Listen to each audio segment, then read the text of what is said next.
All right, signed integers. What are they? They are one of the fundamental types in C++ that, suggested by the name, they can either represent either positive or negative integers. And the size, or rather the range of signed integers depends on how many bits is used to represent them. So common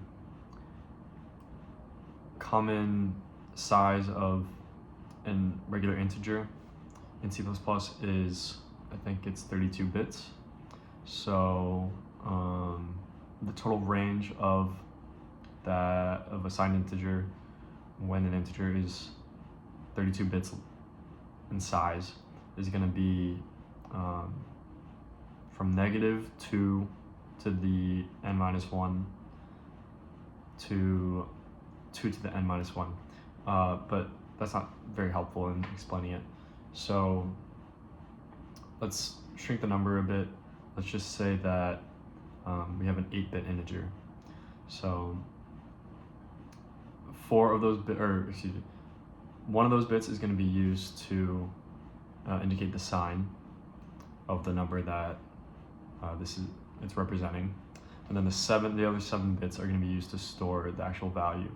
So the negative range that it can represent is going to be half of the number of bits that are used to represent.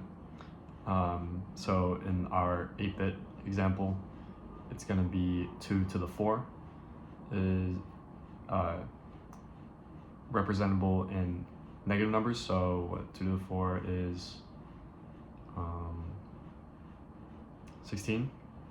So we can go to -16, and then you might think we can go all the way to +16, but remember we're using that 1 bit to represent can't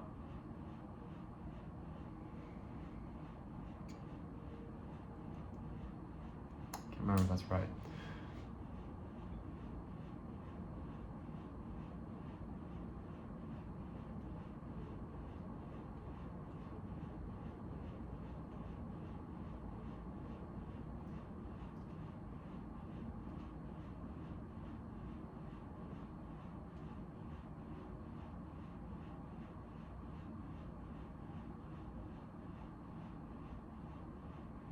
Okay, I had that wrong. A 5-bit signed integer. So the way to think about the range that it can cover is 2 to the 5, so that's 32. Split 32 in half, and we get 16. And the negative numbers that can be represented is going to be -16 to -1. But the non-negative numbers that can be represented are going to be 0 to 15. Okay, so that's ranges. What is overflow? Overflow is when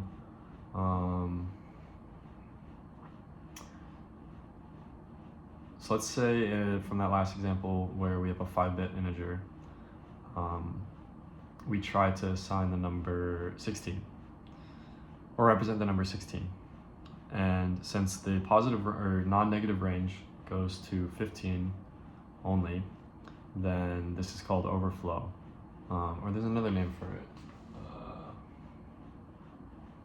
There's another name for overflow.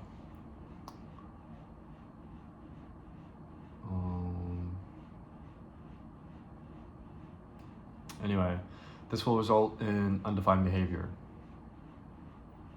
And then integer division. Integer division is the default way. Well, okay, when you use a division operator on 2 integers in C++, the result will always be an integer, and so that works out just fine for when you have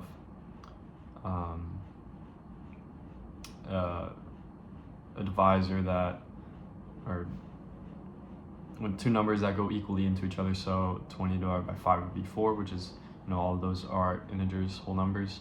but you run into an issue when you're trying to divide anything that would result in any kind of remainder or fraction.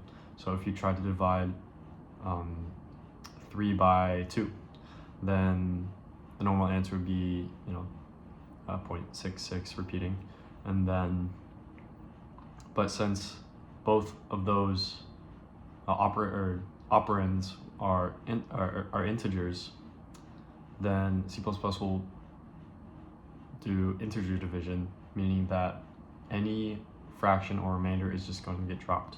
So if 3 is divided by 2 using integer division in C++, then it would evaluate to 0.